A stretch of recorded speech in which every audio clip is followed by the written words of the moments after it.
Hello, everybody. I'm your boss, Joe Boss, and welcome to another daily plan.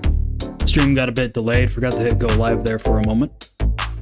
But let me promise you guys didn't miss anything. Besides, I have no problem covering what I did for like first 15 or so minutes. Not a big problem. So some of the major things we got going on here is we're trying to figure out where we're going to end up at the end of this week right now. We're going to spend today and tomorrow setting our end of week expectations. However, a lot of what we think for these end of week expectations is going to rely heavily based on how the US employment data prints on Friday. That's going to significantly drive our decisions. And guess what? If those US employment economic data pieces come in above consensus or close to the prior number, that could lead to some dollar strength for the day and lead us into a more range-bound week for the week ahead. Because as US employment data doesn't improve materially the way the Fed expects it, it'll probably push out or reduce the probability of rate cuts around May and June. So it's important that we do see those employment figures start to come down. There are two other things to watch out for that in general all the developed countries are looking at in their economies, which is headline inflation, core inflation, and the core inflation is quite elevated right now, kind of across the developed world right now because of elevated services inflation as a component of that core. So you have headline core, that's coming down. Well, you have headline inflation, that's coming down in a lot of these countries. Core inflation is quite sticky because of the services component. And then you have wage inflation. And on the services side, the wage inflation is still sticky. Then you have just the flat out employment level, the employment metrics. And taking those bits of information into consideration over the next 2 months as we get into March, April, that's going to drive a lot of expectations in markets. But there are some other things that are idiosyncratic to a few of these commodities that we'll be checking out, and to actually a few of these currencies and cross pairs that we'll be checking out. On the chart here, I have USD CAD. Governor Malcolm, the guy who's in charge essentially of the Bank of Canada, he gave a speech. It was in line with expectations. But man, we set these expectations last Friday, and we've so far nailed it. I'm not so certain that we will hit this closing expectation unless the US employment data comes out higher than expected. We want it to come in lower, and in that case, further drifts lower would be the call. So I actually go ahead and add a new expectation here, considering that would be my net view of what's going to happen on Friday. And then there's risk of heading down here to the lower part of the 34 handle. Real quick, I'm actually going to check out the month. Look at these monthly ranges here. Yeah, so down here is not out of the question, in my opinion. And that would, that'd lead you around to here into the mid 134 spot. So on good, risk on lower US employment figures, and potentially improving Canadian employment figures, because on USD CAD, we have to take that into account, and the Canadian employment figures print at the exact same time as the U.S. employment figures on Friday do. At 5:30 Pacific, 8:30 Eastern, you're getting both U.S. and Canadian employment metrics. And this particular pair is going to be quite volatile because of that. Real quick, we have some recoveries in markets and some continued momentum in others. We have some continued momentum in gold. I was talking to someone in the trading group earlier, over the last few days actually, and we've been watching gold since around here on the first spike. And we first highlighted this area here for the month as a likely high. And then as we reached this spot, immediately within the next day of finding this expectation, we started reading a bit more research, and we found out, wow, the momentum is incredibly strong. A lot of CTAs are getting involved.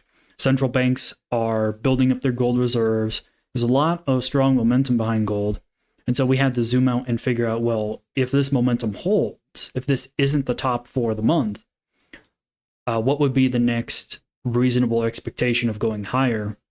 And we kind of settled on the high 2100 range, which would be up here, or the low 2200 range, which would be around here. So roughly in this kind of 40-point range here. I'll go ahead and highlight it with a rectangle around this area up here for the month.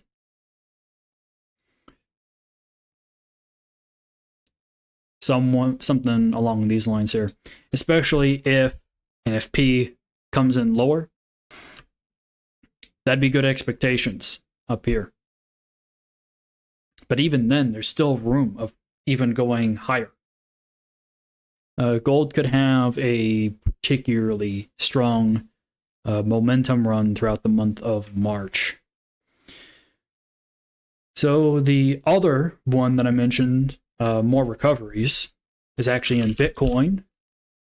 I have an interesting bit of information on this spike down here. It turns out I was going around Twitter trying to see if I can listen to any of the guys who do good analysis on crypto, and it turns out that there's someone who sold the equivalent of $110 million notional worth of Bitcoin around these prices here.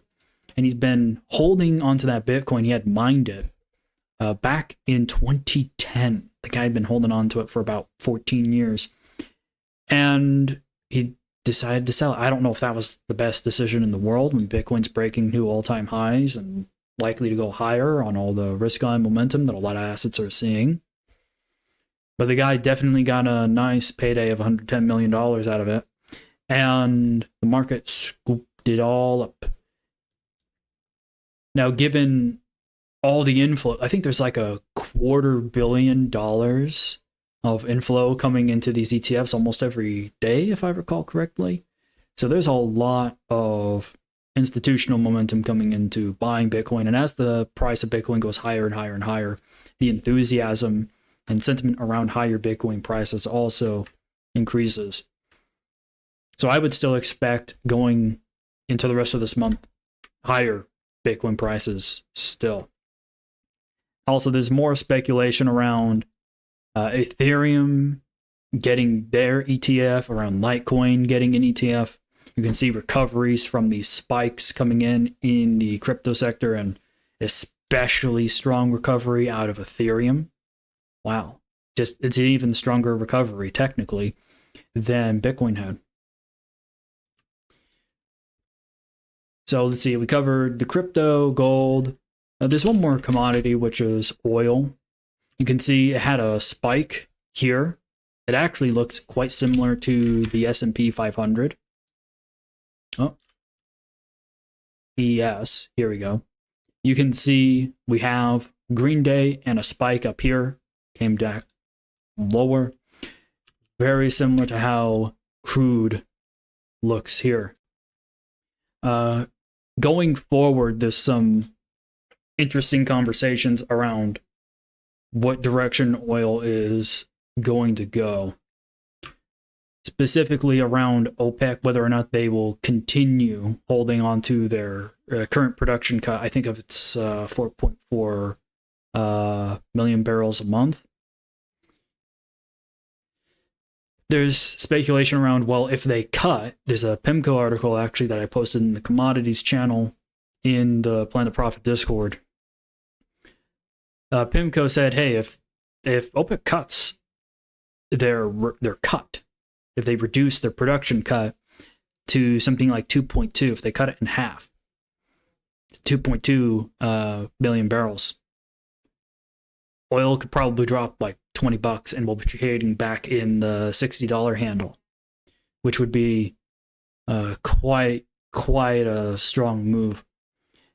But I don't think, and I believe the nominal expectation is that OPEC is going to continue to hold on to their current level of production cuts because of the current issues in the Red Sea, the Suez Canal, and China demand for commodities. It's not looking too great for the Saudis and OPEC, frankly. The other thing to consider is that there's another bit of analysis from a guy I follow who intimately analyzes the oil-producing companies and exploration companies in the United States. And he said, going back all the way to November, so about like 4 or 5 months ago, he was saying and asking people in the business what their expectations for capital expenditures are, which is just increasing manufacturing, increasing production. And he asked them at what price of oil would they consider cutting back their capex, and they said, "Oh, we haven't even thought about that. We don't really think we'll have to do that." And now the capex in a lot of these oil-producing companies and exploration companies are starting to increase. So the outlook for oil in the United States, as far as how much the United States is going to contribute to oil supply and have take away some of the monopoly power on OPEC pricing that OPEC has on pricing oil, they're going to chip away and continue eating at it here in the United States. So OPEC is in a tricky spot because if they hold on to their current cuts, the U.S. will come in and continue supplying, and that'll kind of keep a cap on the price of oil. And the U.S. will just come in and, drink their milkshake. Yeah, man.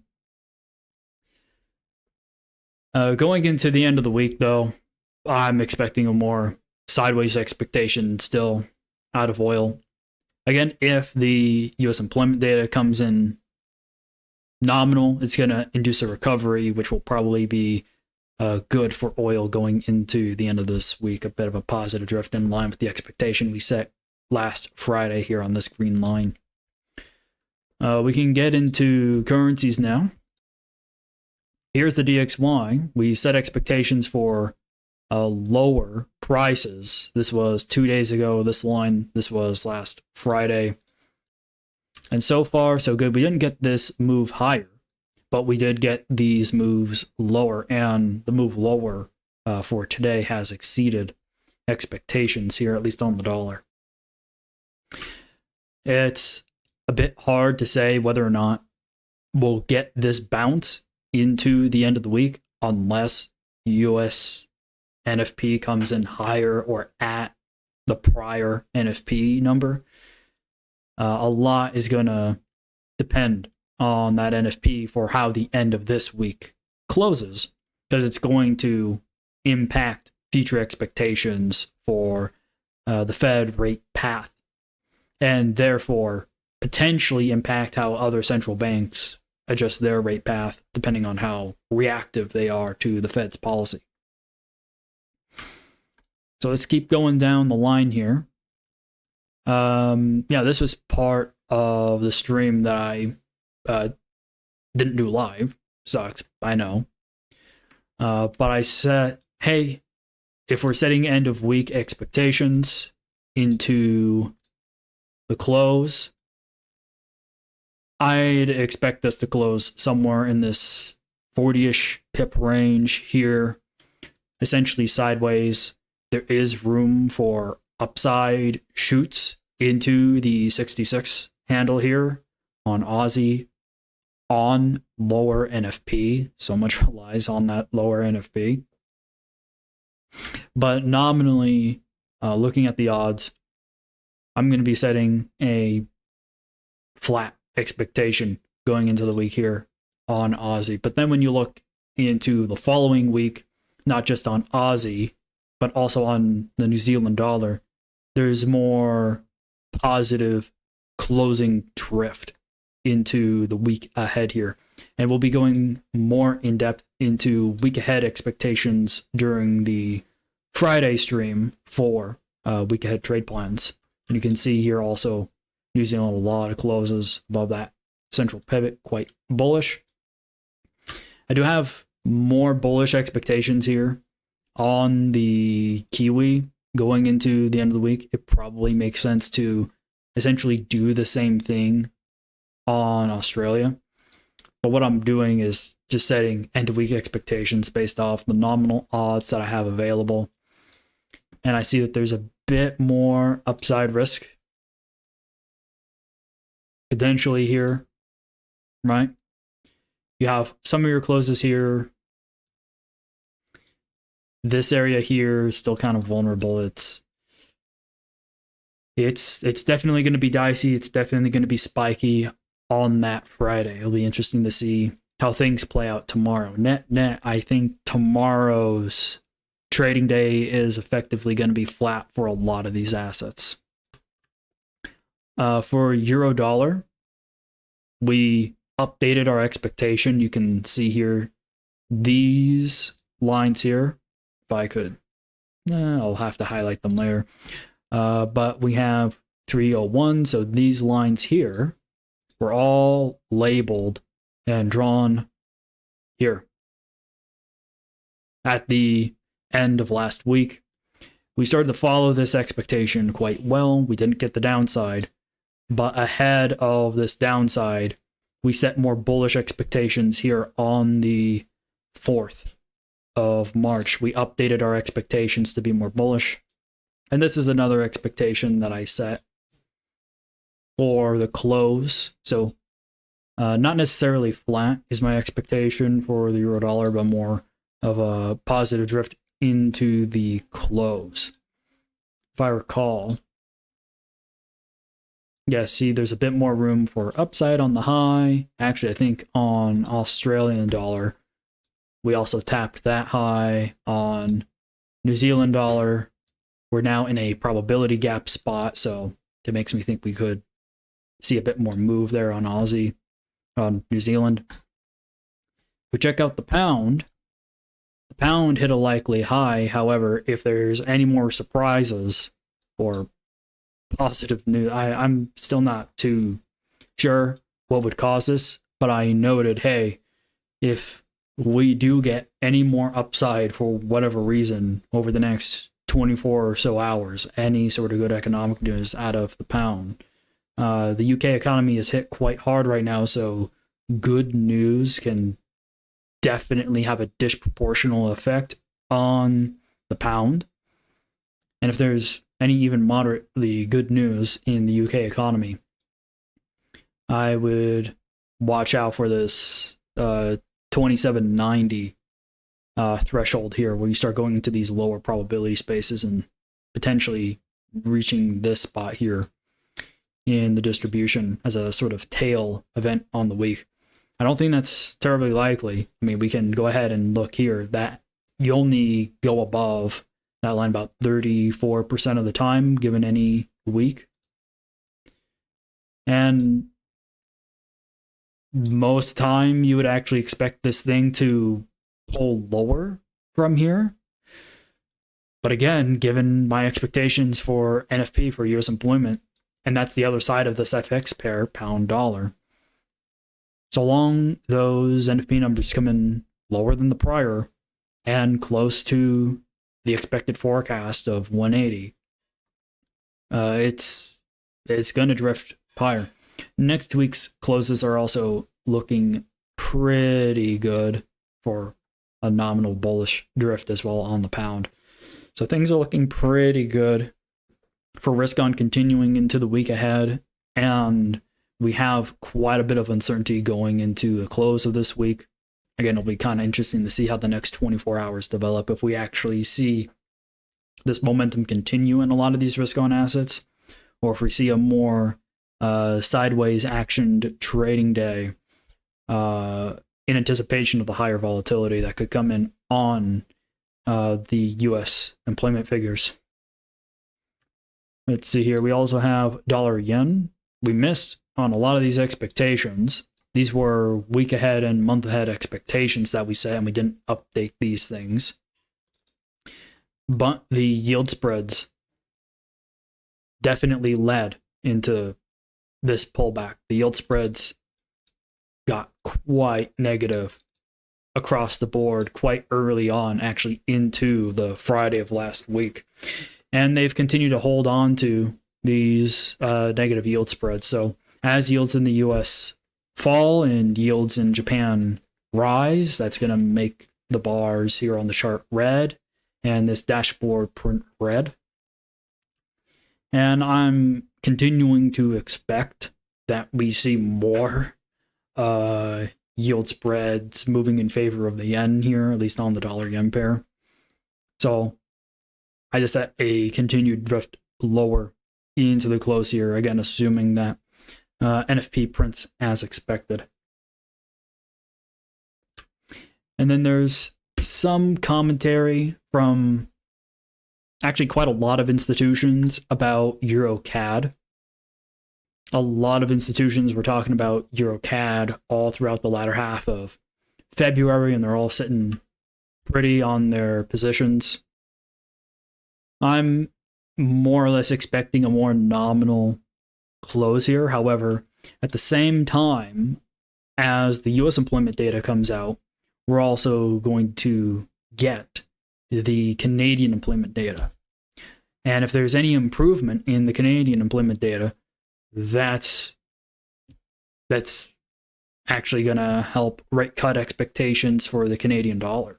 And that could send us higher. So if there's improved sentiment on both the US and Canadian employment metrics on Friday, they both release at 5:30 a.m. Pacific, 8:30 a.m. Eastern. So they'll print at the same time. Dollar CAD's going to be quite volatile because of that particular scenario. But all of the CAD pairs are probably set up to bounce higher if those employment figures continue to come in lower and give the Bank of Canada more leeway to give more dovish policy.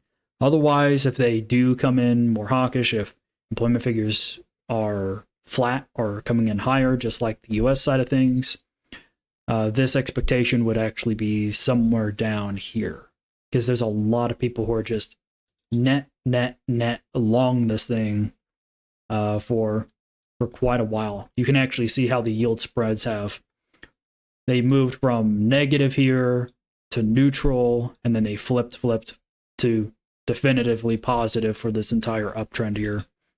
And the yield spreads short term are actually quite mixed. Most of the bullishness in these yield spreads here on this FX pair are coming from this more longer term change in the yields.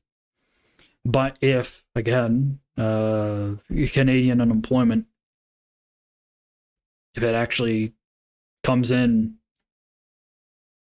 essentially the amount of employees, right, if that comes in lower, essentially a similar result to what we're expecting for the US NFP, that would send us a tad higher into the end of the week.